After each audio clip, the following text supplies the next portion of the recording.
मुळे बारामतीत काय होणार याकडे सर्वांचं लक्ष लागत असताना पुतण्यापेक्षा जे निकाल मला दिसतायत त्यानुसार माझ्या तोंडातून एकच शब्द बाहेर पडला, आमच्या कुछ तो गडबड आहे. एकनाथ शिंदे यांना 56 जागा कोणत्या भरोशावर मिळतायत? अजित पवारांना 40च्या वर जागा मिळतायत.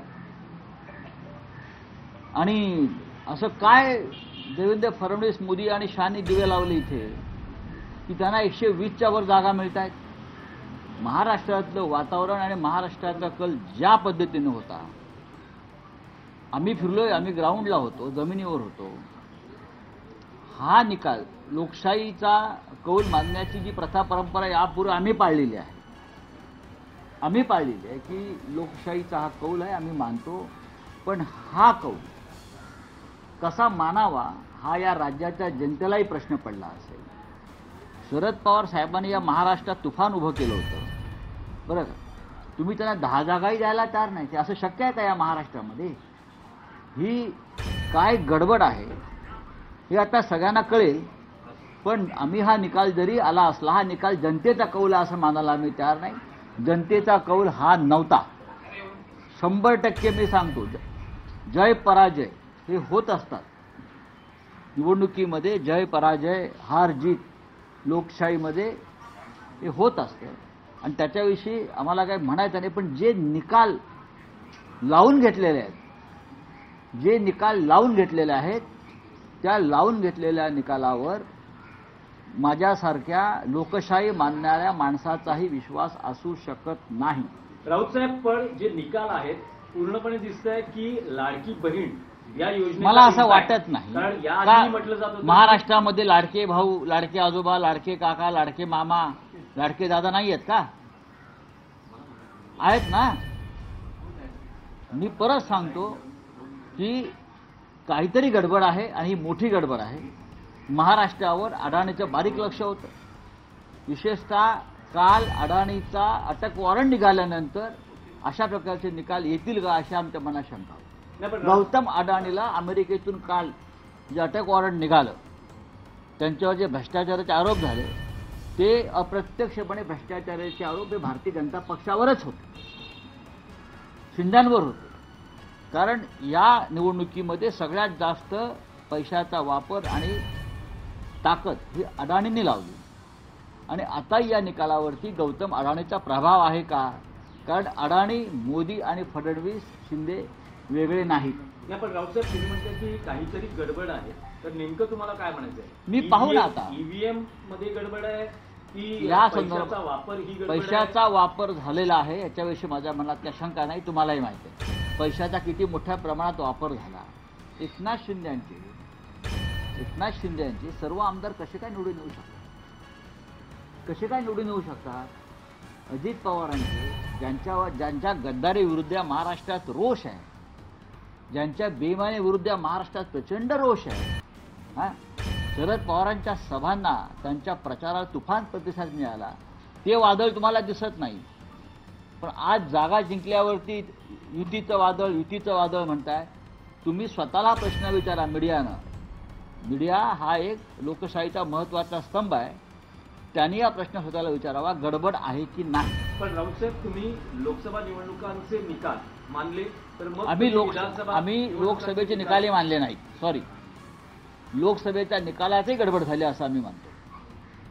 नाहीतर नरेंद्र मोदींचा पराभव नक्की झालेला. नाही, पण महाराष्ट्रात जे निकाल लागले लोकसभा, तेही आमच्या अनेक जागा ह्या लोकांनी चोरल्या. हे आम्ही वारंवार म्हणालो. तुम्ही माझ्या तोंडी काही घालू नका. आम्ही अत्यंत संघर्ष करून विजय मिळवला. ह्या वेळेला खूप मोठं कारस्थान या निकालामागे मला दिसतंय आणि 100% हा निकाल लावून घेतलेला निकाल आहे, जनतेला दिलेला कौल नाही. पण राऊतसाहेब, पुढे काय पाहू ना. आता अजून थोडा वेळ आहे आम्हाला. आमच्या महाविकास आघाडीला तुम्ही 75 जागा देत नसाल, एवढा मोठा विरोध महाराष्ट्रात असताना, एवढी मोठी बेईमानी गद्दारी झाली असताना, जर तुम्ही 75 जागा, 100 जागा जर आम्हाला तुम्ही देत नसाल, याचा अर्थ अमित शहा, मोदी आणि अडाणी यांनी हा निकाल ठरवून लावलेला आहे 100%. आणि शेवटच्या 3 दिवसामध्ये मोदी आणि शहा या राज्यातून गायब झाले. गौतम अडाणी यांचा जो निकाल अमेरिकेत लागलेला आहे त्याच्यावरचं लक्ष सुद्धा यातून बदललं जावं. महाराष्ट्रात आम्ही जिंकलो, गौतम अडाणी जिंकला महाराष्ट्रामध्ये, हे त्यांना दाखवायचं आहे.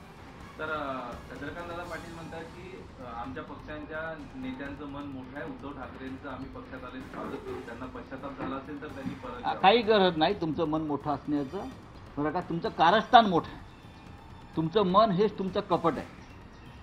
नाही पण राऊत साहेब, हे जे निकाल आहेत असं दिसतं आहे की महाविकास आघाडीला किमान विरोधी पक्षनेतेपद तरी हे विधानसभेत मिळेल जसं का? काँग्रेसच्या बाबतीमध्ये लोकसभेत 2 वेळेला घडवलं ठरवून, त्याच पद्धतीनं या महाराष्ट्राच्या विधानसभेमध्ये हा निकाल लावून घेतलेला आहे. महाराष्ट्र जो विकायला काढलेला आहे त्याला आम्ही विरोध करत होतो. मुंबई विकायला काढलेली आहे त्याला आम्ही विरोध करत होतो. आणि हा विरोध आमचा मोडून काढण्यासाठी या पद्धतीनं निकाल लावून घेतले. नपेक्षा असे निकाल या महाराष्ट्रात कधीच लागणं शक्य नाही, लागूच शकत नाही. राऊत साहेब, विक्रोळी विधानसभेमधून सुनील राऊत आता आघाडीवर आहेत. बरं. तुम्ही त्याच्याबद्दल काय म्हणाल? नाही नाही, बघा असं आहे की काही ठिकाणी त्यांना सुनील राऊत असतील, परळ असेल, दादर असेल, इकडे काय गडबड केली तर 100% लोकांना त्रास होईल हे पचवणं. सुनील राऊत यांचा पराभव करणं सोपं नव्हतं, त्यांनी प्रयत्न केले, त्याच्यामुळे त्यांना इथे काय करता आलं नाही. अशा काही जागा त्यांनी सोडलेल्या आहेत. म्हणजे महाविकास आघाडी गाफील राहिली का? आम्ही अजिबात गाफील राहिलो ना. गाफील कशा करता राहायचं? जनतेचा कौल हा नाही, हे मी एवढंच सांगतो. हा जनतेचा कौल नाही, हा अडाणी आणि त्याच्या टोळीनं लावून घेतलेला कौल. पण राऊत साहेब, महाविकास आघाडीचा जेवढा नंबर किंवा जी संख्या दिसते एकूण संख्या त्यापेक्षा शिंदेची जागांची शक्यच संख्या नाही. जास्त एकनाथ आहे. शिंदेना कोणत्याही परिस्थितीत 20च्या वर जागा मिळणार नाही, हे सगळ्यांचं अनुमान होतं. हे भारतीय जनता पक्षाचं अनुमान होतं सुरुवातीला. त्यानंतर आम्ही आमच्याकडे असं ग्राउंड रिपोर्ट होता की भारतीय जनता पक्ष हा 65 ते 70 जागांवर जिंकेल. कदाचित तो मोठा पक्ष राहील. पण अजूनही तुम्हाला अशी आशा वाटते आहे का की नाही, त्यांनी थोडे आता बदलून यंत्रणा शकतील? ताब्यात घेतली असेल. त्यांनी अनेक गोष्टींचा आता हळूहळू उलगडा होईल. पण कोणत्याही परिस्थितीमध्ये अशा प्रकारचा निकाल लागणं शक्य नव्हतं. हा जनतेचा कौल आहे, हा मराठी जनतेचा कौल आहे. हे माझ्यासारखा माणूस हे कदापि मानणार नाही. मराठी जनतेचा, शेतकऱ्यांचा, कष्टकऱ्यांचा हा कौल नाही.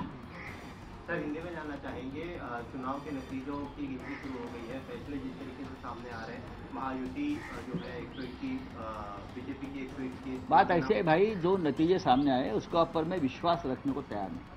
ये जनता का फैसला मानने को तैयार नहीं. हमने महाराष्ट्र की जनता का जो मन है, हमें मालूम था किस दिशा में जा रहा है. लेकिन 2 दिन पहले गौतम अडानी के खिलाफ एक वारंट निकला, अरेस्ट वारंट. बहुत बड़ा भ्रष्टाचार का आरोप हो गया, ब्राइब का केस है, रिश्वत का केस है 2000 करोड़ का. उसमें भारतीय जनता पार्टी की पूरी पोल खोल गई. गौतम अडानी, बीजेपी, मोदी जी, शाह जी और फडणवीस, शिंदे, ये एक है. और उसका ऊपर से ध्यान हटाने के लिए ये पूरा एक कपट कारस्थान हो गया है. और उसकी तैयारी पहले से चल रही थी. हमने ये महाराष्ट्र जो गौतम अडानी के जेब में जा रहा है, मुंबई जेब में जा रहे हैं, हमने विरोध किया. ये अडानी राष्ट्र नहीं होने देंगे. तो इसके लिए इस प्रकार के नतीजे महाराष्ट्र के ऊपर लाद गए. ये जनता का कौल हो ही नहीं सकता. महाराष्ट्र की जनता का मन हमें मालूम है, ये हो ही नहीं सकता है. राउत साहब, दिख रहा है कि लाडली बहन जो सरकार की अरे योजना लाडली है, भाई, उसका impact- यहाँ लाडले भाई है, लाडले नाना जी है, लाडले दादाजी है, सब कुछ लाडले है ना यहाँ. हमको मालूम है क्या है ये. ये निर्णय जो आया है, ये नतीजा आया है, ये जनता का निर्णय नहीं है, मैं इतना ही कहूँगा. नहीं राउत साहब, लेकिन लोकसभा चुनाव के वक्त आपने जो जनता ने कॉल दिया उसको मान उस रहे वक्त थे। भी हमने कहा था मोदी जी हार गए हैं, लेकिन चाहे महाराष्ट्र हो चाहे और स्टेट में गड़बड़ की है. महाराष्ट्र के नतीजे भी उससे ज़्यादा आने वाले थे. अच्छे हमारी 4 या 5 सीटें लोगों ने चोरी की. मैं आपको बता रहा हूँ. नहीं, पर राउत साहब, अब दिख रहा है कि महाराष्ट्र के विधानसभा में विपक्ष के लिए भी कुछ मतलब विपक्ष ये नेता बनने के यही लिए भी कुछ- लोकसभा के 2 चुनाव में 2014-2019 में मोदी और शाह ने यही किया था कि विपक्ष का नेता कांग्रेस को नहीं मिलना चाहिए। इस बार भी वही स्ट्रेटेजी महाराष्ट्र में की है कि विधानसभा में कोई विपक्ष का नेता नहीं रहेगा।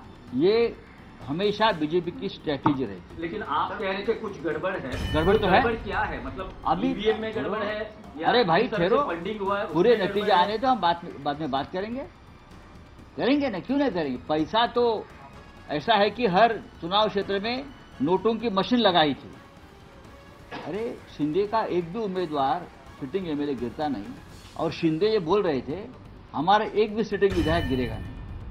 आपको मालूम होगा तो मैं इस्तीफा दूंगा। ऐसा होता है क्या चुनाव में कभी? हमारा एक भी नहीं गिरेगा। ये कौन सा भरोसा है? ये कौन सी है? ये कौन सा लोकतंत्र है? 200 के ऊपर किसी को चुनाव में नतीजे मिलते हैं क्या? जिस देश में, जिस राज्य में सबसे बड़ी बेईमानी हो गई है, इस राज्य की जनता बेईमान नहीं है।